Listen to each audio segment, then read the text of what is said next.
Hey everyone, I've been using the iPhone 14 Pro Max for over a month now. It's been with me in over 6 different countries and I've used it every single day, so I definitely have some thoughts on this device. And that's what this video is all about. And today's video is brought to you by Rhino Shield, with their excellent lineup of incredible cases offering stellar protection, customization, and a range of other great features. Use my link in the description down below and code Canoopsy for 20% off your purchase in the first week and 10% off after. Check it out. Okay, so first up, the design. This phone does look very similar, of course, to the previous 13 series and 12 series of devices, except for a slightly larger camera module once again this year. But despite looking the same as the previous few years, it's a very timeless design. Like, it looks great, it feels great, is modern, and honestly still looks clean and refreshing. I hope they don't really drastically change it over the next few years. I think it looks great. And this device, of course, also is still water resistant, has excellent, almost some of the best stereo speakers on any smartphone. The buttons feel great. They've really just perfected this design year over year over year, and it's the best it's ever been. And in terms of the colors this year, I'll be honest, I'm not really the biggest fan of the deep purple colorway. I've gone with the white and silver iPhone for the last 3 years and I have no complaints, I'm not sick of it. I used to go with the space gray iPhone every single year until I switched to the white and silver and I'm not looking back. If you've always gone with the darker color iPhone, try with the white and silver, I think you're gonna like it. It's very refreshing, very clean. Now, despite the design kind of being the same for the last few years, one of the biggest changes here is the new dynamic island, which is replacing the notch on the front of the device. And the dynamic island kind of feels alive on this device. Just the animations, the way that when you close an app and it flies up into the dynamic island, and depending on where you kind of toss the app up, it's all very dynamic. It feels alive, it feels living. The way it adapts to the different apps you're using. It is really a beautiful integration of hardware and software.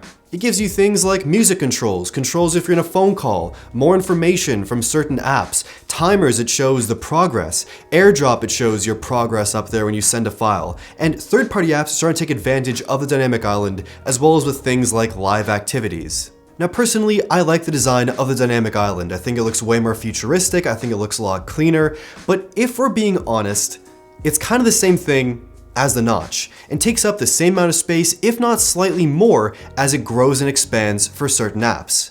I'll take it any day over the notch, which is just kind of like a functionally useless block. This actually shows information, it shows things. It makes the phone feel a lot more alive and more fun to use. They've taken a design weakness, a design flaw, a design negative, and made it into basically a feature. A reason why people actually want to buy this new phone. So that's pretty sweet. And as you may have noticed, the always on display is not on my phone. And that's because I just kind of got sick of it. It's way too bright. It looks like your phone is always on, which it is, but it's just too bright. And also I don't want my notifications being always front and center for people to see if I leave my phone on the table or just kind of leave it when I'm doing something else. So I turned it off. They kind of missed the boat with that one, in my opinion. The rest of the display though is incredibly impressive, like the colors, the sharpness, the brightness up to 2000 nits. It's absurd how good this display is.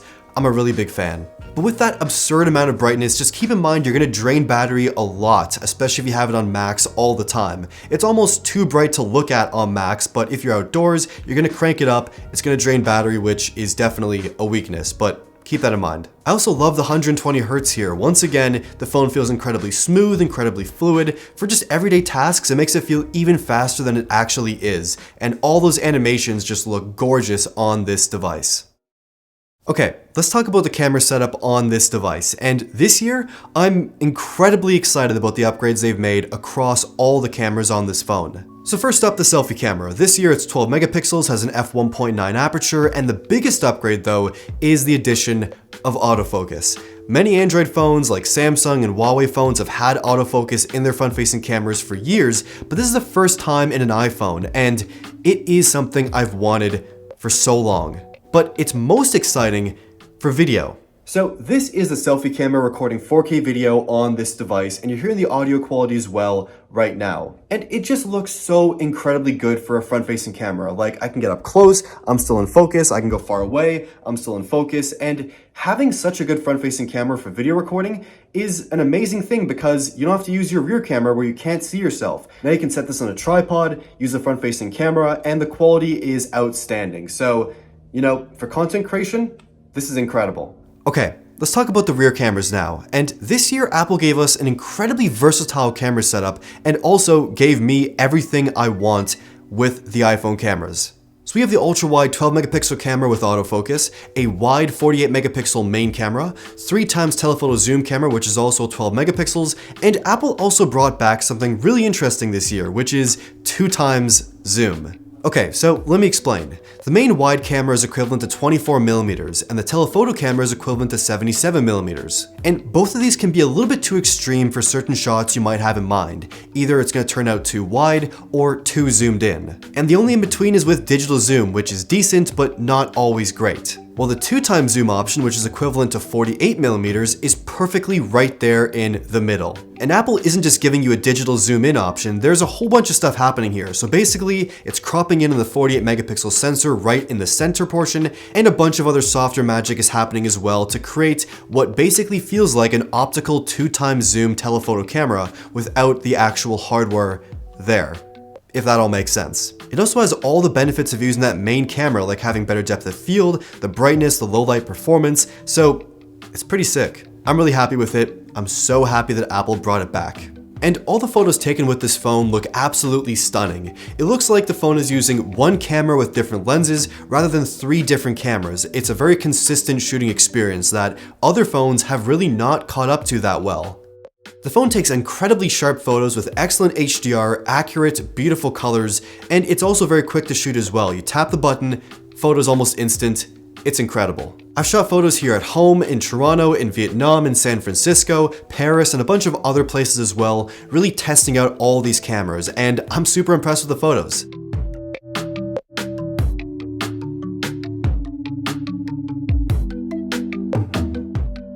And because the phone is such a large sensor, depth of field is also very impressive and natural. And for night and low light shots, I've actually turned off night mode this year because the phone has such big sensors that let in so much light, they almost don't even need to wait those extra 1 or 2 seconds for night mode to do its thing. For certain types of night photos like night sky shots or long exposures on a tripod, sure, it's great to have, but in general, for most of your low light and night shots, you'll be fine without any sort of night mode or even flash, unless you want that for a certain creative style. This year the phone also shoots 48 megapixel RAW photos with just so much detail, they're absolutely beautiful, and a lot of room to actually adjust things like colors, contrast, and shadows in apps like Lightroom and Photoshop. And video recording on this phone is just something really special. Across all the cameras, I already talked about the selfie camera, but all the rear cameras as well, video recording up to 4K 60 is just gorgeous. To this day, no other phone can even come close to the quality of video coming from this device. Stabilization is smooth and feels natural, even when walking or running. Colors and dynamic range are outstanding. Sharpness and detail, next level. So these are all kind of like day-to-day life shots and they look beautiful. But I also shot my whole 14 Pro Max day in the life video with a second 14 Pro, as well as countless clips in this video, other videos I've posted, and also future videos. It's just such a versatile camera and the quality is so impressive.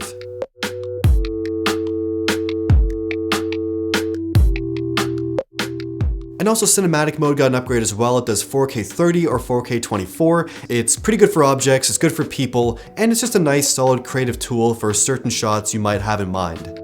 So the overall camera experience here is 10 out of 10. They're giving me everything I want. I really have no complaints, and you know, maybe I'd like to have like a 5x optical zoom in the future because now we have that 2x zoom in the middle, but besides that, I'm really happy with the camera experience here. I can't wait to shoot even more photos, even more videos with this device. I'm also really happy with the performance and day-to-day usage with this device, which basically means I have really nothing to say, and that's a good thing. The phone is incredibly fast and smooth with no lag, no slowness, everything just feels nice and quick and speedy on this device, including iOS 16.1, which the phone is currently upgraded to. And honestly, with iOS 16 this year, we've kind of gotten the biggest, most influential change to the iPhone software experience in years. Apple kind of just straight up gave us everything we've wanted in iOS for years, and especially things in iMessage like undo send, editing messages. Being able to mark a message as unread is the best feature to come out of iOS 16, so shout out to Apple. Okay, let's talk about battery life. So Apple put a 4323 milliamp hour battery in this phone, and while the battery life is pretty good, it's not like drastically better this year as it has been in previous years. It's kind of the same as a 13 Pro Max, if not slightly not as consistent. Now, I can almost always get through a full day of usage with this device, no problem, but there are some days where I have to stop and charge it up in the afternoon, either by plugging it in, slapping on a MagSafe charger, or adding on a MagSafe battery pack for a quick top up. More so for those busier days or if I have to go out in the evening for a later night. Now my day consists of using social apps almost non-stop, taking photos and videos, replying to emails, watching videos, taking phone calls, using Google Maps, and using a mix of 5G, Wi-Fi, just kind of regular usage. Of course, usage varies every single day and usage varies per person as well, but for me personally, battery life has been pretty good, not anything extremely special, but it does get me through most days without really any stress. Okay, to conclude, 1 month later with this device, and overall, I'm very happy. Apple did something really exciting this year by doing really nothing exciting at all, except listening to what people actually want with their phone, both with the hardware, the features, and the software. I pick up this phone not longing for any specific feature or wishing something was here that isn't here, because this phone kinda has it all. It has a beautiful design that after only 3 years almost feels timeless and iconic. It has a gorgeous display with some really cool features. It has some of the best cameras on any device you can buy. Performance you don't have to even think about because it just works well with almost everything you throw at it. Solid battery life and a software experience that is just packed with every feature you could almost ever ask for. This is the most mature Apple has ever been with its hardware and software experience, and it's pretty much, I hate to say, a nearly perfect phone. So if you have an older iPhone or you're an Android user, I think this phone's gonna make you really happy because it has almost everything you could ever want. And I can't wait to use it for the rest of the year. I'm very happy with this device. This video was sponsored by Rhino Shield. Rhino Shield has an amazing lineup of cases for the iPhone 14 series and many other devices. And these cases check off all the right boxes. First off, and most importantly, they're protective. They have excellent drop protection. When you pair these cases with one of their screen protectors and grip accessory, there's even more protection, 360-degree protection. They're also very customizable. You can choose different color options, different designs, different collaborations. Just check out this range of cases they sent me. And no matter what you're interested in, Rhino Shield definitely has a case designed for you to fit your interest or aesthetic. These cases also have upgraded MagSafe strength, so for all your MagSafe accessories, you're gonna slap them on, they're gonna hold a lot stronger, you're gonna feel more confident using them, and that's a great thing to have. So grab a Rhino Shield case so you can feel even more confident with extra drop protection and personalization. Or grab a case for your AirPods or Apple Watch, they also have those too. Use my link in the description and code Canoopsy for 20% off your purchase in the first week after this video goes live and 10% off after. Thanks to Rhino Shield for sponsoring this video. And that's pretty much it for this video. Let me know your thoughts on the iPhone 14 Pro Max in the comments down below. And if you actually bought this phone, let me know what you like and let me know what you don't like as much. I want to hear all of your thoughts. Let me know. Like the video if you liked it, subscribe, and thank you for watching.